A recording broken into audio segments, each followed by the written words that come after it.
Hello and welcome. तो आज हम लोग पढ़ने वाले हैं एनसीईआरटी सीबीएसई क्लास 9th का फिजिक्स का चैप्टर नंबर 9 जिसका नाम है force and laws of motion. ठीक है, जैसा कि इससे पिछले वीडियोस में जो है हम लोग केमिस्ट्री के एक चैप्टर्स कवर कर चुके थे, फिजिक्स के भी एक चैप्टर्स कवर कर चुके थे। और फिजिक्स में जो हमने प्रीवियस चैप्टर जो डिस्कस किया हुआ था वो क्या था, motion of an object in a straight line. मतलब बेसिकली मोशन चैप्टर के बारे में पढ़ा हुआ था वहां पर। और मोशन चैप्टर के बारे में भी हमने क्या क्या चीजें पढ़ी थी वहां पे। तो वहां पर जो है हमने पोजीशन पढ़ा था क्या होता है, वेलोसिटी क्या होता है ये पढ़ा था, एक्सेलरेशन क्या होता है ये पढ़ा था। ठीक है, उसके बाद हमने ये भी पढ़ा था कि मोशन जो होता है वो यूनिफॉर्म होता है और नॉन यूनिफॉर्म दोनों होते हैं।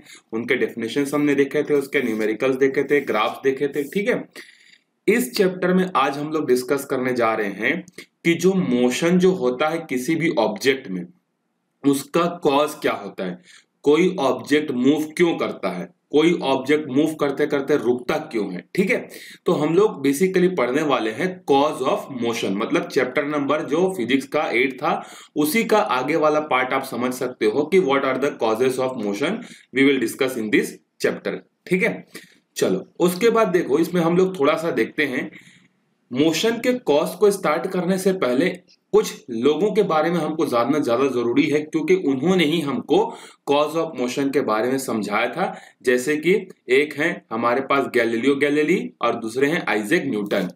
ये दोनों लोगों ने जो है हमको कॉज ऑफ मोशन को जो है क्या किया था, अलग अलग तरीके से समझाया था। और इन्हीं के बेसिस पर अभी हम लोग 3 लॉज जो है पढ़ने वाले हैं जिसको बोलते हैं लॉज ऑफ मोशन बोलते हैं। ठीक है, तो सबसे पहले हम लोग एक चीज देखते हैं, चैप्टर के नाम में पहला वर्ड ही क्या आया है, देखो फोर्स। ठीक है, तो सबसे पहले हम लोग डिफाइन कर लेते हैं कि फोर्स क्या होता है। तो जैसा कि आपने फोर्सेस के बारे में छोटे क्लासेस में भी डिस्कस कर लिया होगा, आपको पता होगा कि फोर्स क्या होता है। तो फोर्स का सिंपल डेफिनेशन होता है पुशिंग और पुलिंग एक्शन। ठीक है, आप यहां पर याद रख सकते हो पुशिंग और pulling action is known as force करके। ठीक है, जब आप हायर क्लासेस में जाओगे, जैसे 11th में अगर आप साइंस लेकर पढ़ोगे तो वहां पर फिर फोर्स का डेफिनेशन थोड़ा सा आपके लिए स्टैंडर्ड क्वालिटी का मिलेगा। ठीक है, so here the meaning of force is the pushing और पुलिंग एक्शन। जैसे आप दरवाजे को क्या करते हो दरवाजे पर जब कभी जाते हो डॉक्टर के यहाँ किसी शॉप में, तो वहां पर दोनों चीजें लिखा रहता है। बाहर से जाओगे तो पुल लिखा रहता है, अंदर से जाओगे तो पुश दिखा रहता है, ऐसा लिखा रहता है कि नहीं। तो आप बेसिकली पुशिंग और पुलिंग एक्शन जब उस डोर पर करते हो, मतलब आप उस डोर पर क्या अप्लाई करते हो, फोर्स जो है आप वहां पर जो है अप्लाई करते हो। ठीक है, अब हमने क्या किया, अपने डेली लाइफ में बहुत सारी चीजें ऐसी देखी हैं जो कि कंटिन्यूअसली रेस्ट कंडीशन पर रहती हैं या फिर कंटिन्यूअसली वो मोशन कंडीशन में ही रहती हैं। ठीक है, जैसे हमारे टेबल पर रखा हुआ जो बुक है वो सुबह भी वहीं पर रहेगा और शाम को भी वहीं पर रहता है। जैसे एक फैन को हम लोग ऑन करते हैं तो वो कंटिन्यूअसली क्या करता है, रोटेट करते रहता है, मतलब मोशन में रहता है। ठीक है, तो किसी भी चीज पर हम लोग फोर्स जो होता है कई सारे तरीके से लगा सकते हैं। जैसे नेचर ने हमको क्या किया है, अगर एक ऑब्जेक्ट को दूसरी जगह पर डिस्प्लेस करना है तो नेचर ने हमको एक गिफ्ट दिया है जिसका नाम है मस्कुलर फोर्स।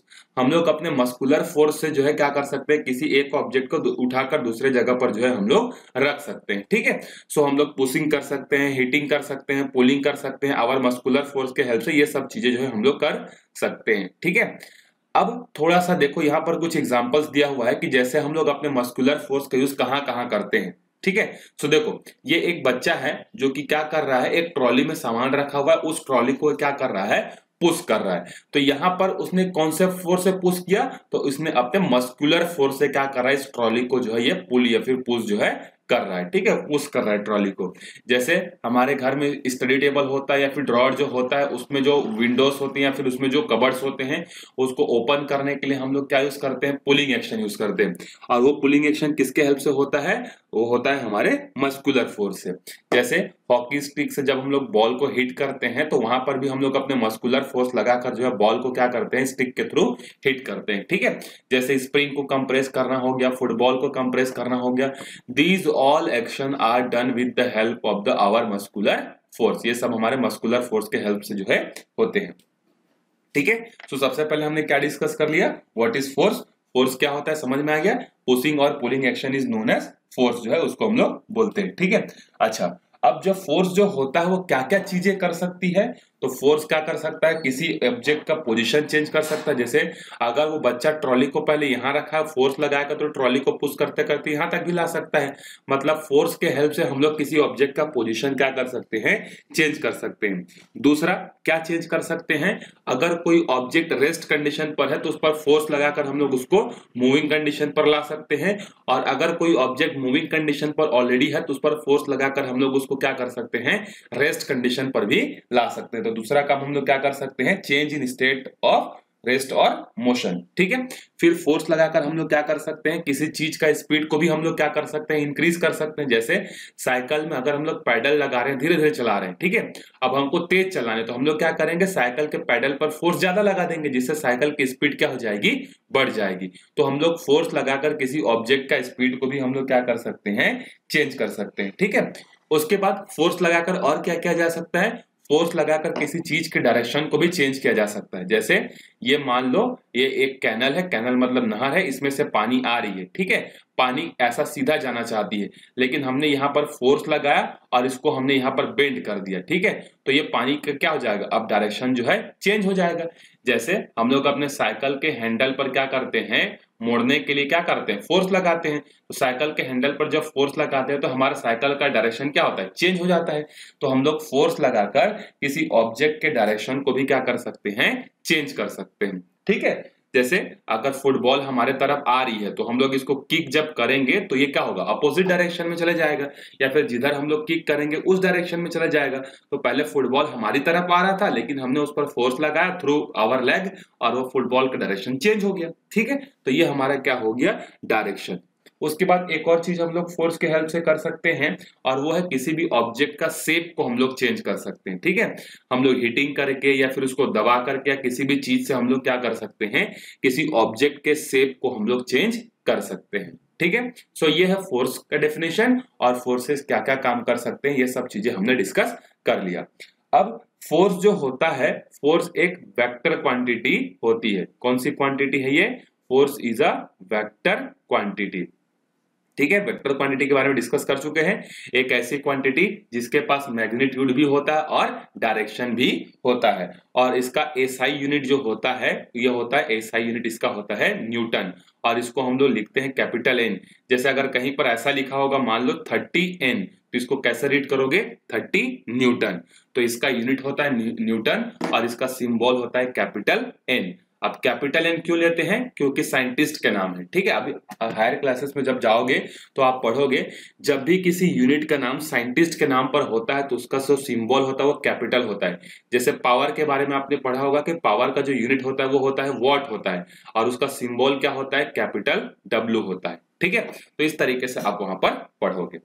अब थोड़ा सा हम लोग क्या करते हैं, डिस्कस करते हैं कि हमारे पास कितने टाइप्स ऑफ फोर्सेस जो है किसी ऑब्जेक्ट पर लग सकते हैं। तो देखो, पहला है बैलेंस्ड फोर्स और दूसरा है अनबैलेंस्ड फोर्स।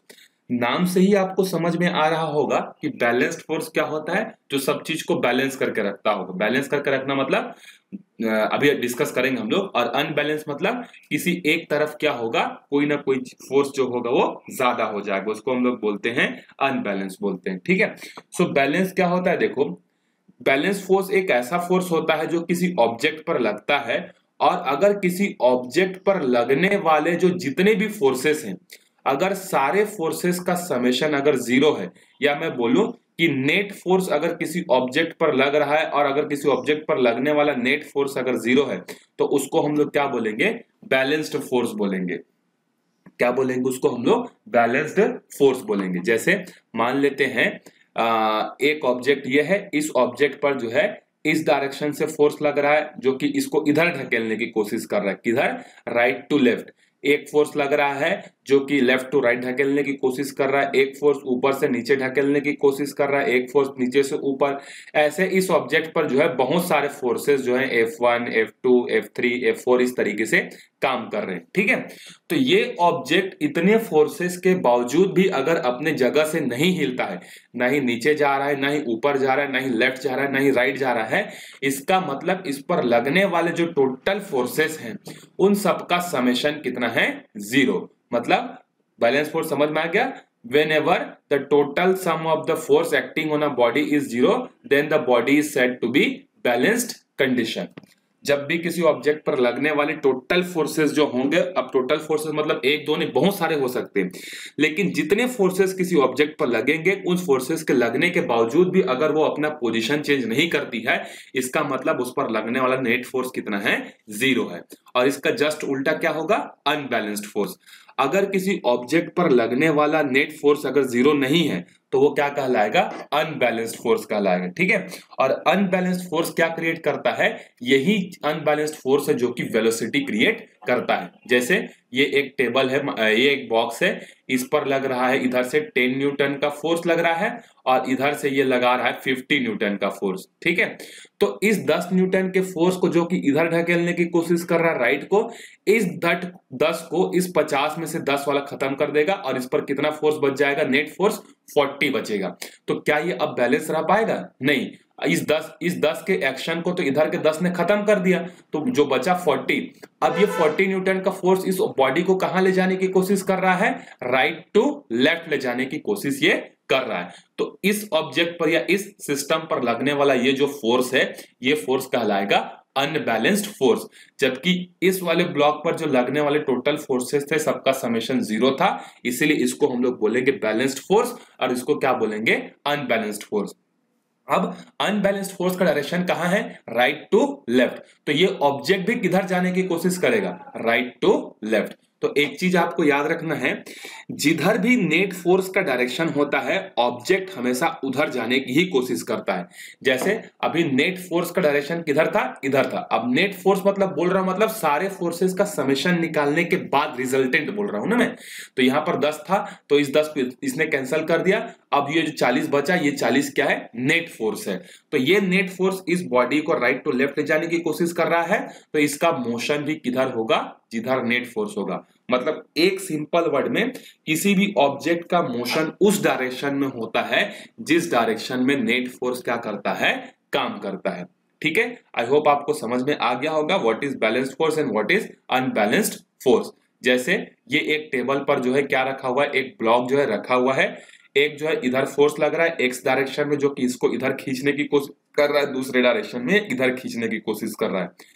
अगर एक्स पर भी फोर्स लगता है और वाई डायरेक्शन में भी फोर्स लगता है, और अगर ये ऑब्जेक्ट अपने जगह से अगर नहीं हिल रहा है, इसका मतलब जितना फोर्स एक्स ने लगाया मतलब एक्स डायरेक्शन में लग रहा है उतना ही फोर्स वाई डायरेक्शन में लग रहा होगा। ठीक है, तो जब फोर्स ऑन एक्स डायरेक्शन वो बराबर हो जाएगा किसके, फोर्स ऑन वाई डायरेक्शन के, तो वो क्या कहलाएगा, बैलेंस्ड फोर्स जो है कहलाएगा। क्योंकि ये अपने जगह से हिल ही नहीं रहा है, क्योंकि एक्स वाला अगर 10 न्यूटन का फोर्स इधर लगा रहा है तो वाई डायरेक्शन में भी 10 न्यूटन का फोर्स लगा रहा है, तो दोनों 10-10 न्यूटन के फोर्स एक दूसरे को क्या कर दिए, कैंसिल कर दिए। तो ये इस समय क्या कहलाएगा, the block is in rest condition और इन बैलेंस्ड कंडीशन। और जो लगने वाला जो फोर्स होंगे वो फोर्सेस क्या कहलाएंगे, बैलेंस्ड फोर्स कहलाएंगे। अब मान लो इधर लग रहा है 20 न्यूटन का फोर्स और इधर लग रहा है 10 न्यूटन का फोर्स, तो इसके 10 न्यूटन के एक्शन को इस 20 में से 10 ने कैंसिल कर दिया, तो बचा कितना, 10 न्यूटन। क्या अब ये बैलेंस रह पाएगा, आंसर है नहीं। अब ये ब्लॉक एक्स डायरेक्शन में मूव करना क्या करेगा, स्टार्ट कर देगा, क्योंकि पहले नेट फोर्स 0 था इसीलिए यहीं पर रखा हुआ था। अब नेट फोर्स किस डायरेक्शन में आ गया, इस डायरेक्शन में आ गया, तो वो जो ब्लॉक है वो भी अब राइट डायरेक्शन में मूव करने की कोशिश करेगा, और ये फोर्स क्या कहलाएगा, ये फोर्स कहलाएगा अनबैलेंस्ड फोर्स। अनबैलेंस्ड फोर्सेस के कारण ही क्या होता है, कोई भी ऑब्जेक्ट मोशन करना स्टार्ट करता है। ठीक है, तो बैलेंस फोर्स क्या क्या चीजें कर सकता है, तो बैलेंस फोर्स जो होता है वो किसी भी ऑब्जेक्ट के कंडीशंस को चेंज नहीं कर सकता। इसका मतलब क्या है कि अगर कोई ऑब्जेक्ट रेस्ट कंडीशन पर है तो बैलेंस फोर्स उसमें कोई चेंजेस जो है नहीं कर पाएगा। ठीक है, और अगर कोई ऑब्जेक्ट मूविंग कंडीशन पर है तब भी बैलेंस फोर्स जो है उस पर कुछ नहीं कर पाएगा। ठीक है, जैसे आप लोगों ने देखा होगा tug of war, tug of war में क्या होता है, एक रस्सी होता है जिसमें दो टीमें क्या करती हैं, एक साइड से इधर से पकड़ के खींचती, एक साइड से इधर से पकड़ कर खींचती है। अगर मिडिल में जो धागा लगा हुआ है जो मिड पॉइंट है अगर वो यहीं पर है, मतलब ये मिड पॉइंट है, और यहाँ पर जो रुमाल लगा हुआ वो ये भी यहीं पर है, मतलब इधर के लोग जितना ताकत से खींच रहे हैं इधर के लोग भी उतनी ताकत से खींच रहे होंगे, तभी तो ये रुमाल बीचों बीच रखा हुआ है। तो टग ऑफ वॉर में जो फोर्सेस लगता है वो कौन सा होता है, बैलेंस फोर्स। और जैसे ही एक साइड का फोर्स ज्यादा हो गया तो क्या हो जाएगा, अनबैलेंस फोर्स हो जाएगा, और इधर वाले जीत जाएंगे, जिधर वाले खींच लेंगे। ठीक है, तो ये क्या है, हमारा टग ऑफ वॉर जो होता है वो बैलेंस फोर्स का एक एग्जांपल जो है होता है। ठीक है, अनबैलेंस फोर्स क्या क्या चीजें कर सकता है, तो अनबैलेंस फोर्स जो होता है, अगर कोई चीज अगर रेस्ट कंडीशन पर है तो उसको मोशन कंडीशन पर ला सकता है। जैसे इस टेबल पर रखा हुआ जो ब्लॉक था पहले रेस्ट कंडीशन पर था, अब नेट फोर्स इधर लग गया तो अनबैलेंस फोर्स हो गया, और अनबैलेंस फोर्स ने इसमें मोशन क्रिएट कर दिया। सो पहला चीज क्या है कि unbalance force create rest to the motion condition में चेंज कर सकता है। दूसरा, ये क्या कर सकता है, स्पीड को इंक्रीज भी कर सकता है, किसी भी ऑब्जेक्ट की स्पीड को इंक्रीज कर देगा। मतलब नेट फोर्स जितना ज्यादा होगा उतना ज्यादा उसकी स्पीड क्या होगी, इंक्रीज हो जाएगी। जैसे आप बाइक में चलाते हो तो बाइक में स्पीड भगानी होती है, आप क्या करते हो, एक्सेलरेटर देते हो कि नहीं। तो एक्सेलरेटर को ज्यादा देने से इसका मतलब आप क्या कर रहे हो, आप ज्यादा फोर्स लगा रहे हो। ठीक है, तो ज्यादा फोर्स लगाओगे तो आपकी गाड़ी की स्पीड क्या होती है, बढ़ती है। अगर आप कार में बैठे हो, कार का एक्सेलरेटर दबा रहे हो तो कार की स्पीड बढ़ जाती है। तो स्पीड क्यों बढ़ती है, क्योंकि एक्सेलरेशन दबाने से फोर्स बढ़ता है। ठीक है, तो फोर्स के बढ़ने से आपकी कार की स्पीड भी क्या होती है, बढ़ जाती है। इसी अनबैलेंस फोर्स से हम लोग क्या कर सकते हैं, जो मूविंग करने वाले ऑब्जेक्ट जो मोशन में है उसको हम लोग रेस्ट पर भी ला सकते हैं। ठीक है, सो ये सब काम कौन कर सकता है, अनबैलेंस फोर्स जो है ये सारे काम जो है कर सकता है। जैसे अगर हमारी साइकिल चल रही है, अचानक से रास्ते में गड्ढा आ गया तो हम लोग क्या करते हैं, ब्रेक लगाते हैं कि नहीं। तो ब्रेक ने क्या किया, एक अनबैलेंस फोर्स क्रिएट किया। नहीं तो वो क्या कर रहा था, हमारा साइकिल तो अच्छे से स्मूथली जा रहा था, लेकिन हमको रोकना था तो हमने ब्रेक अप्लाई कर दिया। तो ब्रेक अप्लाई किया तो हमारा साइकिल क्या हो गया, रुक गया। ठीक है, यहां पर एक और एग्जांपल दिया हुआ है, देखो दो स्टूडेंट्स या दो लोग हैं जो कि क्या कर रहे हैं, इसको खिसकाने की कोशिश कर रहे हैं। देखो जब ये दोनों क्या करते हैं, एक दूसरे को इस बॉक्स को इधर धक्का देने की कोशिश करते हैं, तो ये दोनों एक दूसरे को धक्का नहीं दे पा रहे हैं, मतलब इस ब्लॉक को यहां से खिसका नहीं पा रहे हैं। क्यों खिसका नहीं पा रहे हैं, क्योंकि ये दोनों जिधर फोर्स लगा रहे हैं इस डायरेक्शन में लगा रहे हैं दोनों, लेकिन सरफेस और इस ब्लॉक के बीच में भी तो एक फोर्स लग रहा है जिसको हम लोग बोलते हैं फ्रिक्शन फोर्स। तो फ्रिक्शन फोर्स जो होता है इधर लग रहा है, ये फ्रिक्शन फोर्स है, और ये इन दोनों का फोर्स है, बोथ का फोर्स है। तो अगर ये ब्लॉक अपने जगह से नहीं खिसक रहा है, मतलब जितना फोर्स ये दोनों लगा रहे हैं उतना ही फोर्स कौन लगा रहा होगा, फ्रिक्शन फोर्स भी लगा रहा होगा, तभी तो ये मूव नहीं कर पा रहा है। ठीक है, तो ये ऑब्जेक्ट तभी मूव कर पाएगा जब इन दोनों के द्वारा लगाया गया फोर्स क्या होगा, फ्रिक्शन फोर्स से ज्यादा होगा। तो देखो सेकेंड कंडीशन में क्या था कि थोड़ा सा जो है ये फोर्स फ्रिक्शन फोर्स ज्यादा था और ये फोर्स इनका कम था, लेकिन थर्ड केस में देखो इन दोनों ने जो फोर्स लगाया उसका मैग्नीट्यूड बड़ा है और फ्रिक्शन फोर्स क्या है, छोटा है। ठीक है, सो तीसरे केस में ये ऑब्जेक्ट क्या करेगा, मूव करना स्टार्ट कर देगा। तो पहले के दो केसेस में क्यों नहीं किया, क्योंकि पहले केसेस में जितना फ्रिक्शन फोर्स था उससे कम फोर्स ये दोनों लगा रहे थे। फिर सेकेंड केस में जितना फ्रिक्शन फोर्स था उसके बराबर फोर्स लगा, तो बराबर से भी नहीं होगा।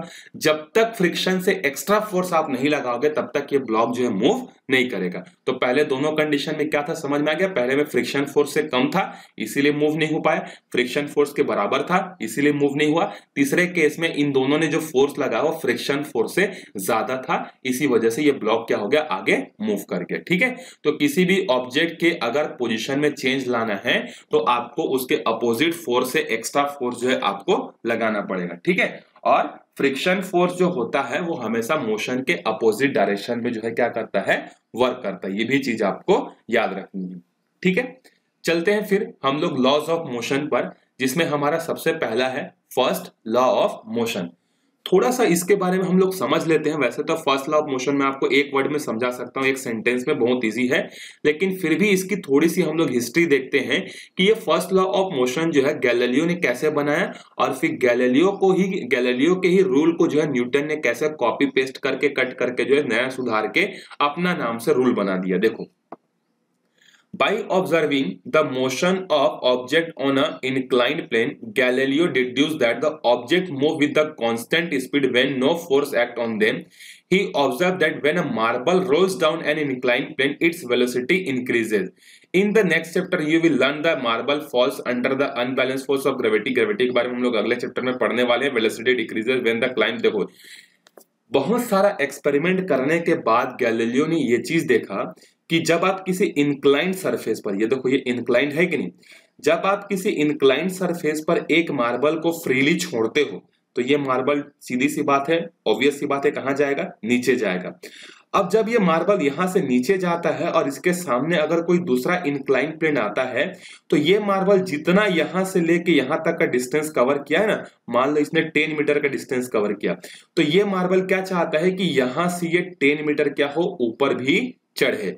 मतलब जितना डिस्टेंस वो कवर करके आया है उतना ही डिस्टेंस वो इधर भी कवर करने की कोशिश करता है। और इस चीज को गैलीलियो ने बार बार नया नया एक्सपेरिमेंट से जो है हर बार उसको यही चीज उसको मिला कि जितना इंक्लिनेशन होता है वो ऑब्जेक्ट उतना ही ऊपर चढ़ने की कोशिश करता है। ठीक है, इसके मतलब क्या है, देखो यहाँ पर so a marble resting on ideal frictionless plane incline on the both the side, Galileo argued that when the marble is released from left it would roll down the slope the end goes up to the opposite side of the same height from the which it was released. वही चीज बोल रहा है कि अगर आप इसको जितना हाइट से आप रिलीज कर रहे हो, ये जब नीचे आएगा तो ये उतना ही हाइट क्या करेगा, दूसरे वाले अपोजिट वाले इंक्लाइन प्लेन पर चढ़ने की जो है कोशिश करेगा। ठीक है, if the inclination of the plane on the both sides are equal, then the marble will climb the same distance। और अगर दोनों का इंक्लिनेशन सेम है, इसका भी इंक्लिनेशन और इसका भी इंक्लिनेशन, तो इसने इंक्लिनेशन को कवर करने के लिए जितना डिस्टेंस ट्रेवल किया उतना ही डिस्टेंस ये भी कवर करेगा। लेकिन अगर आप इंक्लिनेशन को कम करते जाओगे, जैसे ये वाला पहला केस इतना इंक्लिनेशन था और सामने वाला अपोजिट वाला जो सरफेस था वो भी इतना ही इंक्लिनेशन था, तो अगर इंक्लिनेशन बराबर है तो ये ऑब्जेक्ट जितना डिस्टेंस कवर करके आया है उतना ही डिस्टेंस कवर करेगा। लेकिन अगर आप इंक्लिनेशन को कम कर देते हो, देखो इंक्लिनेशन मतलब झुकाव, झुकाव किससे, हॉरिजॉन्टल से। पहले ये हॉरिजॉन्टल से इतना झुका हुआ था, अब हमने इसके झुकाव को कम कर दिया। तो जब आप इंक्लिनेशन को कम कर दोगे और सेम हाइट से जब बॉल को रिलीज करोगे तो ये ज्यादा डिस्टेंस कवर करेगा। अगर इंक्लिनेशन को और कम कर देते हो तो ये बॉल क्या करेगा, और ज्यादा डिस्टेंस कवर करेगा। और अगर आप इंक्लिनेशन को पूरी तरीके से खत्म कर देते हो तो ये ऑब्जेक्ट यहां से आएगा और कंटिन्यूअसली हॉरिजॉन्टल सरफेस पर इस तरीके से आगे चलने की कोशिश ये करते रहेगा। मतलब आपको समझ में आ गया, अगर जिस इंक्लिनेशन सरफेस आप छोड़ रहे हो उसी के बराबर अगर इंक्लिनेशन सरफेस अपोजिट डायरेक्शन में है तो जितना डिस्टेंस वो कवर किया उतना ही डिस्टेंस वो आगे भी कवर करेगा। अगर आप इंक्लिनेशन को कम करते जा रहे हो तो जैसे जैसे इंक्लिनेशन को कम करते जाओगे अपोजिट साइड के इंक्लिनेशन को ना, तो ये ऑब्जेक्ट क्या करेगा, उतना ज्यादा डिस्टेंस ये कवर करते हुए जाएगा। ठीक है, इसी चीज को यहां पर इसने बताया है। देखो उसके बाद थोड़ा सा और आगे पढ़ते हैं। If the angle of inclination of the right side plane gradually decreases, then the marble would travel further distance till it reaches the original height। अगर आप इंक्लिनेशन को कम करते जाते हो राइट हैंड साइड के, तो ये मार्बल उतना डिस्टेंस कवर करने की कोशिश करता है जितना डिस्टेंस से ये आया है। मतलब जितने हाइट से ये आया है उतना हाइट वो खोजते खोजते आगे बढ़ने की कोशिश करता है। ठीक है, if the right side plane, देखो if the right side plane were ultimately horizontal, मतलब अगर आप राइट हैंड साइड के प्लेन को अल्टीमेटली हॉरिजॉन्टल कर दोगे तो द क्या होगा, देखो that is the slope reduced to zero, the marble would continue to travel forever trying to reach the same height that it was released from। तो जब आप राइट हैंड साइड के प्लेन को इंक्लिनेशन को अगर आप पूरा का पूरा जीरो कर देते हो, मतलब इसको पूरा का पूरा ऐसा हॉरिजॉन्टल कर देते हो, तो ये जो मार्बल जो इतने हाइट से आया है वो इतने हाइट तक चढ़ने के लिए आगे रास्ता ढूंढेगा। जैसे मान लो ये 5 मीटर के हाइट से आया है, तो ये मार्बल इसमें जब आएगा गिरते गिरते गिरते गिरते जब हॉरिजॉन्टल सरफेस पर पहुंचेगा तो ये मार्बल कंटिन्यूअसली आगे बढ़ते जाएगा बढ़ते जाएगा बढ़ते जाएगा। कब तक बढ़ते जाएगा, जब तक उसको 5 मीटर हाइट ना मिल जाए। लेकिन इसको तो 5 मीटर हाइट मिलने वाला है नहीं। क्यों नहीं मिलने वाला, क्योंकि ये तो हॉरिजॉन्टल हो गया। तो ये कंटिन्यूअसली आगे क्या होते जाएगा, मूव करते जाएगा।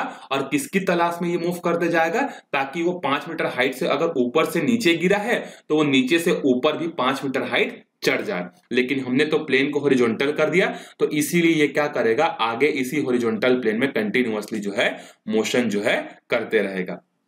ठीक है, इट दस देखो the unbalance force on the marble in this case are zero. अब इस पर अनबैलेंस फोर्स कितना है, जीरो है। ठीक है, अनबैलेंस फोर्स की वैल्यू कितनी है, जीरो। अब इसी चीज को जो है मैं आपको समरी में बताना चाहता हूं। इस एक्सपेरिमेंट को करने के बाद गैलीलियो ने जो है एक चीज ये बोला कि अगर कोई चीज अगर मूव कर रही है तो वो कंटिन्यूअसली मूव करती रहेगी। जैसे इस मार्बल के केस में था कि हॉरिजॉन्टल पर जो मार्बल था वो कंटिन्यूअसली आगे मूव करता रहा था, कर रहा था और करते रहेगा। ठीक है, कब तक करते रहेगा? जब तक आप इसको रोकने के लिए बाहर से कोई एक्सटर्नल फोर्स अप्लाई ना कर दो। ठीक है, क्योंकि ये क्या चाहता था, 5 मीटर हाइट तक जाना चाहता था, लेकिन 5 मीटर तो नहीं मिल रहा है, इसीलिए ये क्या कर रहा है, कंटिन्यूअसली आगे जा रहा है। और ये कंटिन्यूअसली कब तक आगे जाते रहेगा? जब तक आप इसको बाहर से रोकने के लिए कोई प्रैक्टिकल फोर्स या कोई एक्सटर्नल फोर्स अप्लाई ना करो। ठीक है, उसी तरीके से गैलीलियो ने जो है क्या क्या एक और रूल बताया कि अगर कोई चीज रेस्ट कंडीशन पर है तो वो कंटिन्यूअसली क्या होगी, रेस्ट कंडीशन पर ही रहेगी जब तक आप उस पर कोई एक्सटर्नल फोर्स ना लगा दो।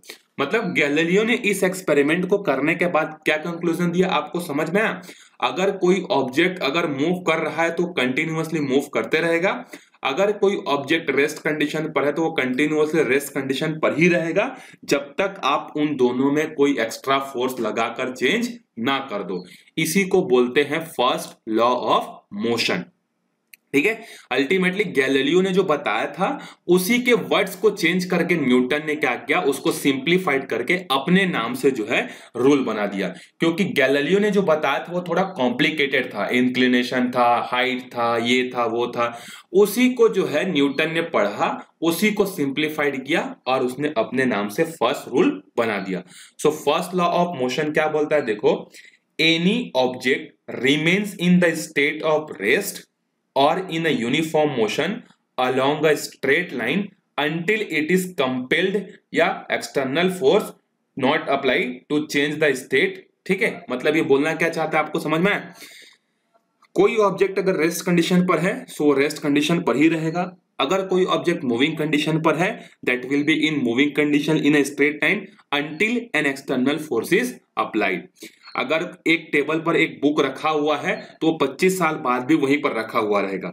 अगर एक ऑब्जेक्ट मूव कर रहा है तो कंटिन्यूअसली मूव करते रहेगा जब तक आप उस पर कोई एक्सटर्नल फोर्स ना लगा दो। और ये चीज हमको फील भी होता है। अगर आप सुबह जो है उठे और एक टेबल में एक जो है चाय का कप जो है रखकर चले गए, आप शाम को आकर देखें तो क्या चाय का कप खुद ब खुद अपने आप को चेंज करके एक जगह से दूसरी जगह चले जाएगा क्या? नहीं जाएगा। मतलब वो जो कप है वो अपने आप में चेंज नहीं करेगा जब तक आप उस पर फोर्स लगाकर खुद उसको चेंज ना कर दो। ठीक है, तो अगर कोई ऑब्जेक्ट रेस्ट कंडीशन पर है तो वो हमेशा चाहेगा कि वो रेस्ट कंडीशन पर ही रहे। और अगर कोई ऑब्जेक्ट मूव कर रहा है, जैसे आपका फैन अगर घूम रहा है तो फैन क्या चाहेगा कि वो घूमते ही रहे, लेकिन जब आप इलेक्ट्रिसिटी देना बंद कर दोगे तो वो रुक जाएगा। ठीक है, तो इसी चीज को न्यूटन ने बताया कि अगर कोई चीज रेस्ट कंडीशन पर है that will be in rest condition, अगर कोई चीज मोशन कंडीशन पर है that will be in motion, जब तक आप उस पर कोई बाहरी फोर्स ना लगा दो। सिंपल सा चीज है, आपको समझ में आ गया। और फर्स्ट लॉ ऑफ मोशन को ही हम लोग क्या बोलते हैं, लॉ ऑफ इनर्शिया भी जो है हम लोग इसको बोलते हैं। So first law of motion के 3 नाम हो गए, एक तो गैलीलियो का लॉ हो गया, एक दूसरा हो गया लॉ ऑफ इनर्शिया हो गया, और तीसरा हो गया फर्स्ट लॉ ऑफ मोशन या फिर Newton's first law of motion. ठीक है, समझ में आ गया। जैसे आप साइकिल चला रहे हो तो साइकिल आपका कंटिन्यूअसली चलते रहेगा, ठीक है, जब तक आप उसमें क्या करो, ब्रेक अप्लाइड ना कर दो। लेकिन आप बोलोगे सर जब हम लोग साइकिल में पैडल लगाना छोड़ देते हैं तो हमारी साइकिल तो कुछ देर बाद रुक जाती है। तो क्यों रुकती भैया? क्योंकि आपके साइकिल के टायर और ग्राउंड के बीच में एक फ्रिक्शन फोर्स क्या करता है, काम करता है। उसी फ्रिक्शन फोर्स के कारण आपकी साइकिल क्या होती है, रुक जाती है। और फ्रिक्शन फोर्स क्या है, एक एक्सटर्नल फोर्स होता है। तो एक एक्सटर्नल फोर्स जो होता है वही क्या कर सकता है, रेस्ट को मोशन में ला सकता है और मोशन को रेस्ट में ला सकता है। यह हमारा न्यूटन का फर्स्ट लॉ है। यहां पर आपको गैलीलियो के बारे में थोड़ा समरी दिया हुआ है, आप गैलीलियो के बारे में देख लेना, ये कहाँ के थे, कैसे पैदा हुआ थे, फिलोसोफर थे, इन्होंने क्या क्या चीजें की हैं, इसके बारे में आप थोड़ा सा चेक जो है कर लेना। ठीक है, चलते हैं हम लोग अपने अगले टॉपिक की तरफ। ठीक है, इसके बेसिस पर जो है कुछ और चीजें हम लोग डिस्कस कर लेते हैं। ठीक है,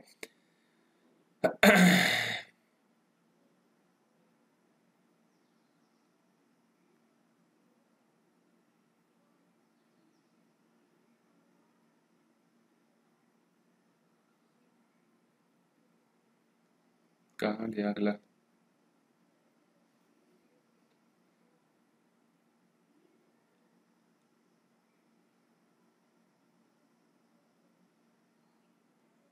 ठीक, आया समझ में आपको?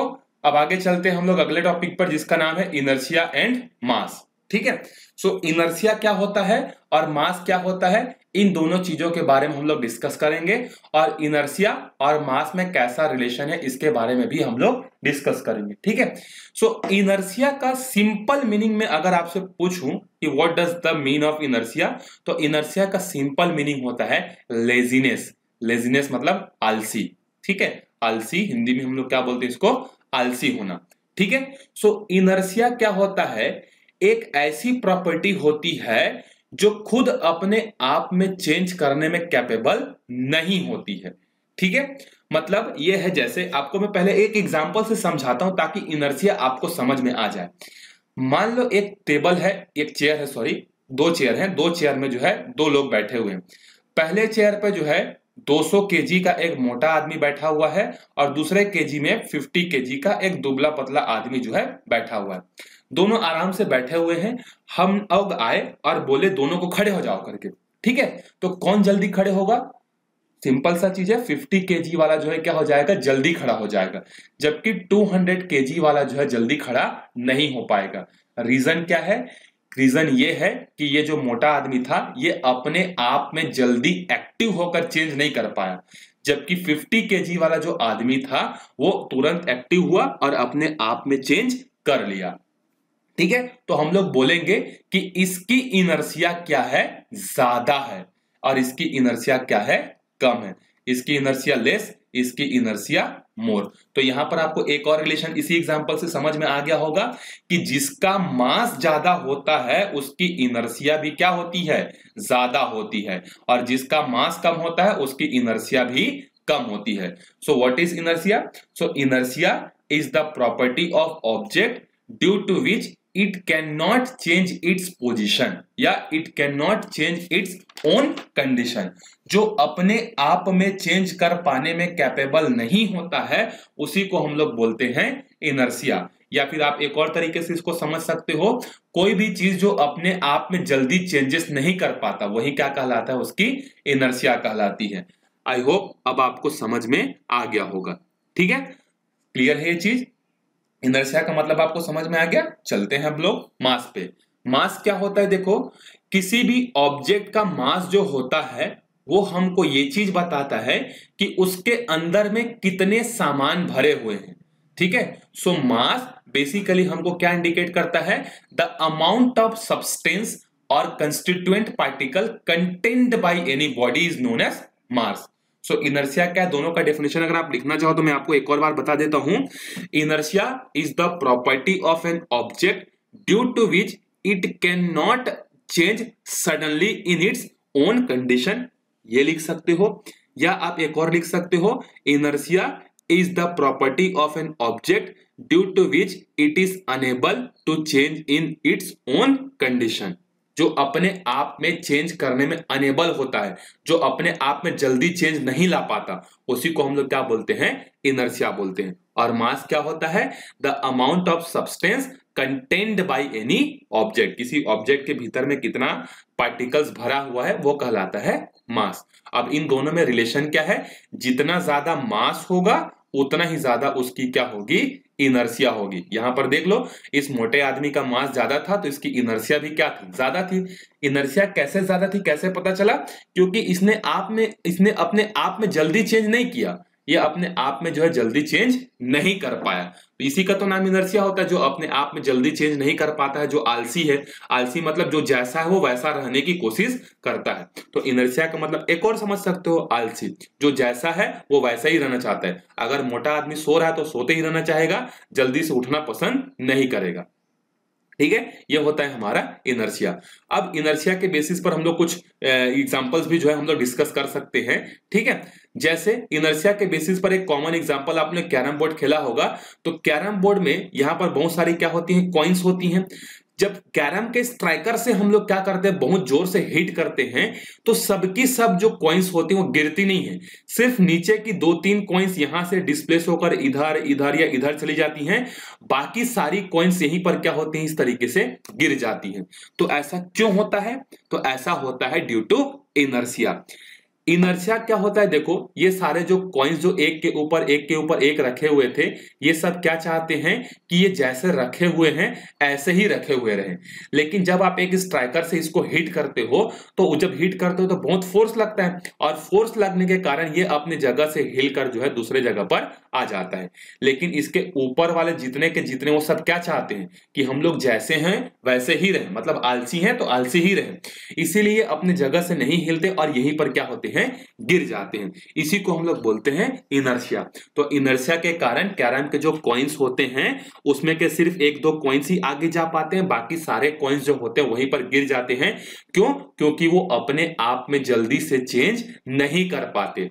ठीक है, इसी को हम लोग कैरम के एग्जांपल से इनर्शिया को एक्सप्लेन भी कर सकते हैं।